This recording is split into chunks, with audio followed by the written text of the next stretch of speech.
Hello everyone, so welcome to Legum Fegum Study with me. Today in this video we will look forward to chapter 2nd sections 7 to 10. So let us start. Section 7 is territorial divisions, 8th is metropolitan areas, 9th is court of session, 10th is subordination of assistant sessions judges. As you know if you haven't seen my previous video, अगर आपने मेरी previous video section 6 पे नहीं देखी है तो ज़रूर जाकर देखें क्योंकि मैं वो ऑलरेडी डिस्कस कर चुकी हूँ. Now moving on to the section 7 territorial divisions. अगर हम बेयर एक्ट की लैंग्वेज को देखें तो वो काफ़ी क्लमजी है, मतलब कि हमें ईज़िली समझ नहीं आती है. मेरे को भी नहीं आई थी स्टार्टिंग में, but when we read again and again हमें आ जाएगी. बट जब हम सारे सेक्शंस कवर अप कर लेंगे तो हमें ईज़िली रिटेन करने में उसको प्रॉब्लम आती है क्योंकि हमारे पास एग्ज़ाम का प्रेशर काफ़ी होता है. तो अगर हम इस लैंग्वेज को अपनी लैंग्वेज में बना लें तो हमारे लिए वो ईजी टास्क हो जाता है.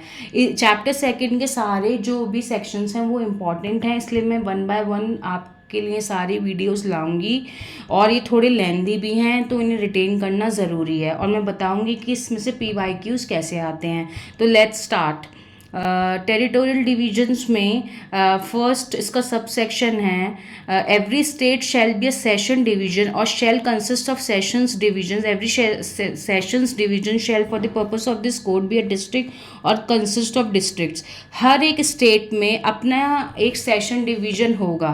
डिवीजन भी हो सकता है और डिविजन्स भी हो सकता है, मतलब कोई भी स्टेट है उसमें अपना खुद का सेशन खंड होगा और फिर वो खंड जो है उसका डिवीजन क्या होगा, डिस्ट्रिक्ट. और एक डिस्ट्रिक्ट में भी हो सकता है और ग्रुप ऑफ डिस्ट्रिक्ट्स में भी आपका हो सकता है. तो इसमें ये यही बोल रहा है कि हर स्टेट का जो है वो अलग सेशन कोर्ट होगा. देन एवरी मेट्रोपॉलिटन एरिया का अपना सेपरेट सेशन डिवीजन और डिस्ट्रिक्ट होगा. इसमें तो आपको आई थिंक कोई प्रॉब्लम नहीं होगी. 7 सब क्लॉज 2 को अगर देखें, स्टेट गवर्नमेंट हाई कोर्ट से कंसल्ट करके ऑल्टर कर सकती है लिमिट, ऑल्टर कर सकती है कि कितने नंबर ऑफ सच डिविजन्स और डिस्ट्रिक्ट्स हो सकते हैं. जैसे आपको सपोज ये ही परमिशन दी गई है कि 1 हो सकता है, 2 हो सकता है, but state government high court की परमिशन लेके ये यहाँ चेंज कर सकती है उसकी लिमिट का. फिर 7 होगा आपका. 7 में है आपका सबसेक्शन 3 स्टेट गवर्नमेंट कंसल्ट करके हाई कोर्ट से डिवाइड कर सकती है डिस्ट्रिक्ट को सब डिविजन्स में और फिर ऑल्टर भी कर सकती है उसकी लिमिट. वो 2nd and 3rd are correlated. 4th is session division. Districts and subdivisions existing in a state at the commencement of this code shall be deemed to have been formed under this section.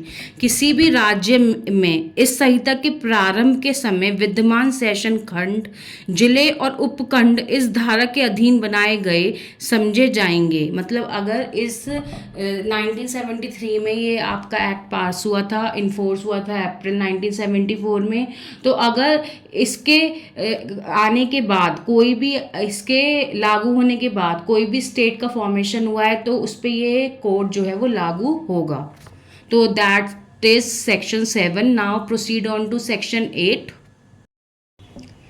Section 8 is metropolitan areas. Section 8 sub clause 1 में ये बोला गया है the state government may by notification declare that as from such date as may be specified in the notification any area in the state comprising a city और town whose population exceeds 1 million shall be a metropolitan area for the purpose of this code. State government अपने notification में डाल सकती है कि इस date से किसी भी एरिया के, स्टेट के किसी भी एरिया की एरिया में सिटी और टाउन की पॉपुलेशन अगर 1 मिलियन से ज़्यादा एक्सीड करेगी तो उसको मेट्रोपॉलिटन एरिया कहा जाएगा. स्टेट गवर्नमेंट कह सकती है फ्रॉम द डेट, ठीक है, अपने नोटिफिकेशन में कि अगर 1 मिलियन इसकी पॉपुलेशन एक्सीड करेगी तो उसको मेट्रोपॉलिटन एरिया इस कोड में समझा जाएगा. Now, Section 8, Subsection 2. As from the commencement of this code, each of the presidency towns of Bombay, Calcutta, and Madras, and the city of Ahmedabad shall be deemed to be declared under Subsection 1 to be a metropolitan area. जब से ये commencement हुआ है code का, मतलब जब से ये कोड लागू किया गया है, अगर कोई भी प्रेसिडेंसी टाउन्स हैं बॉम्बे, कैलकाटा, मद्रास और सिटी ऑफ अहमदाबाद के, वो क्या माने जाएंगे? मेट्रोपॉलिटन एरिया माने जाएंगे अगर उनकी पॉपुलेशन एक्सीड करती है 1 million. This is very easy. Now coming on to the subsection 3rd. The state government may by notification extend, reduce or alter the limits of a metropolitan area, but the reduction or alteration shall not be so made as to reduce the population of such area to less than 1 million.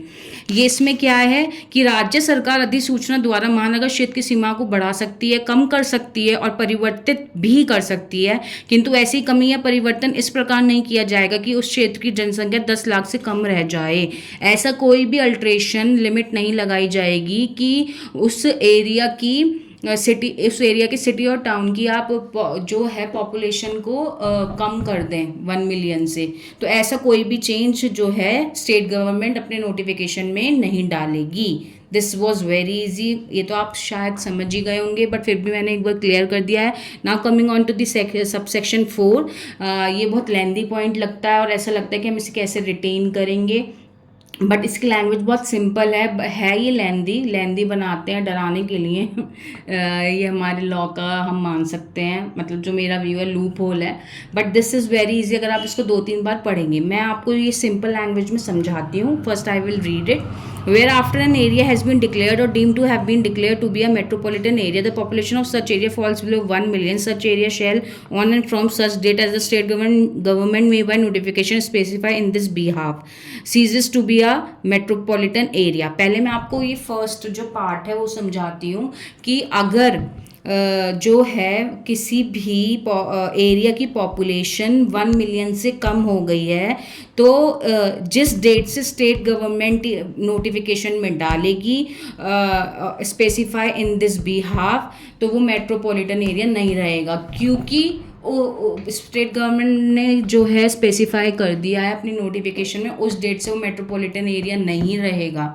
Metropolitan area नहीं रहेगा उस date से, क्योंकि उसकी population जो है 1 million से कम हो गई है। This was all for part 1 जो था ये but notwithstanding such cesser any inquiry, trial और appeal pending immediately before such cesser before any court of magistrate in such shall continue to be dealt with under this code as if such cesser had not taken place. But अगर date से पहले, मतलब जब state government ने notification दिया कि इस date से ही मेट्रोपॉलिटन एरिया नहीं रहेगा, बट उससे पहले अगर कोई इंक्वायरी, ट्रायल और प्रोसीडिंग्स चल रही थी, तो फिर वो केस वैसे ही सॉल्व करा जाएगा, उसको कंसीडर करके एज अ मेट्रोपॉलिटन एरिया। ठीक है, उसको कंसीडर करके एज अ मेट्रोपॉलिटन एरिया, चाहे उसकी पॉपुलेशन जो है बिलो 1 million हो गई हो, क्योंकि उस टाइम तक डेट जो उस टाइम तक मेंशन नहीं करा गया था स्टेट गवर्नमेंट ने कि इस डेट से ये मेट्रोपॉलिटन एरिया नहीं रहेगा। तो उससे पहले अगर कोई इंक्वायरी, ट्रायल जो है आपका पेंडिंग है, तो उस पर क्या लगेगा, वो मेट्रोपॉलिटन एरिया की तरह ही उस पर सारे प्रोविजंस लगेंगे, उसको मेट्रोपॉलिटन एरिया कंसीडर करके सारे प्रोविजंस उस पर लगेंगे। Now coming on to this section 9, that is very important, court of sessions. जो सेक्शन 9 है वो थोड़ा लंबा सेक्शन मानते हैं हम, और बहुत इम्पॉर्टेंट भी मांगते हैं हम। Let's start. इसमें जो है सब सेक्शन 6 हैं और थोड़ा बहुत एक्सप्लेनेशन है। Let's read it in a easier way, make it easier. तो 9 सब सेक्शन 1 कहता है the state government shell establish a court of session for every session division. तो राज्य सरकार, स्टेट गवर्नमेंट इज राज्य सरकार प्रत्येक सेशन खंड के लिए एक सेशन न्यायालय स्थापित करेगी। ये तो हमने अभी भी पढ़ा था सेक्शन टेरिटोरियल डिवीजन्स में, तो ये तो आप कर सकते हैं। 9 सब सेक्शन 2 में क्या कहता है, every court of session shall be presided over by a जज to be appointed by the high court. प्रत्येक सेशन न्यायालय एक न्यायाधीश जो है वो नियुक्त करेगा, जो उच्च न्यायालय द्वारा नियुक्त किया जाएगा। ठीक है, कि एवरी कोर्ट ऑफ सेशन में जो है एक जज अपॉइंट किया जाएगा जो हाई कोर्ट करेगी। Okay, now section 9 sub section 3 में क्या कहता है, द हाई कोर्ट में ऑल्सो अपॉइंट एडिशनल सेशन जज एंड असिस्टेंट सेशन जज to exercise jurisdiction in a court of session. उच्च न्यायालय, हाई कोर्ट को कहते हैं उच्च न्यायालय, कभी कभी हम कंफ्यूज हो जाते हैं हाई कोर्ट और सुप्रीम कोर्ट में। तो हाई कोर्ट को कहते हैं उच्च न्यायालय। अपर सेशन में न्यायाधीशों और सहायक सेशन न्यायाधीशों को भी सेशन न्यायालय में अधिकारिता का प्रयोग करने के लिए नियुक्त कर सकता है। ठीक है, एडिशनल सेशन जज और असिस्टेंट सेशन जज को भी ज्यूरिसडिक्शन एक्सरसाइज करने के लिए कोर्ट ऑफ सेशन में हाई कोर्ट जो है वो अपॉइंट कर सकता है। ये था आपका 9 का सबसेक्शन 3।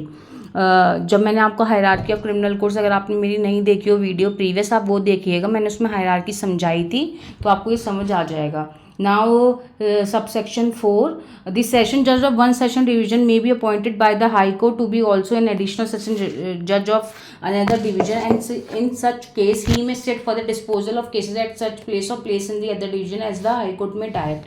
इससे कभी कभार हमारा क्वेश्चन बन जाता है लॉ एग्जाम्स में, वो पूछ लेते हैं। मैं आपको ये समझाती हूँ कैसे।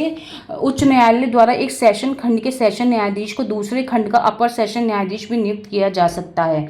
जो सेशन जज है एक सेशन डिवीजन का, उसको आप दूसरे जो हाई कोर्ट द्वारा अपॉइंट किया गया है उसको आप एडिशनल सेशन जज भी बना सकते हो अनदर डिवीजन का। मतलब वो एक टाइम पे एक का सेशन जज और दूसरे का एडिशनल सेशन जज बन सकता है। And in such case he may sit for the disposal of cases.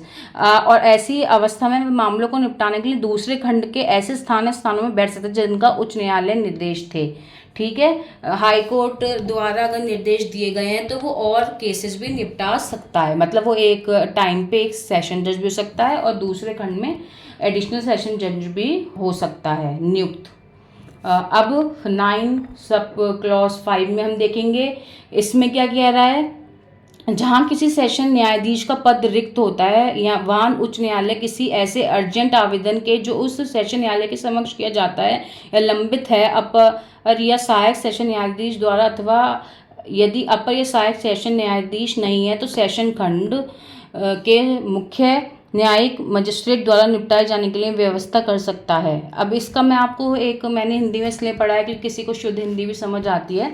तो अब मैं अगर आपको इसको इंग्लिश लैंग्वेज में समझाऊं, हिंदी प्लस इंग्लिश लैंग्वेज में अगर मैं समझाऊं तो इसका मतलब क्या होता है। इसका मतलब ये होता है कि जब ऑफिस ऑफ द सेशन जज वेकेंट है, मतलब उस पर कोई नहीं बैठा, तो हाई कोर्ट क्या कर सकती है, अगर किसको बना सकती है कि सेशन एडिशनल असिस्टेंट सेशन जज को अपॉइंट कर सकती है। वो उस सेशन जज के बिहाफ पे अगर कोई अर्जेंट प्रोसीडिंग्स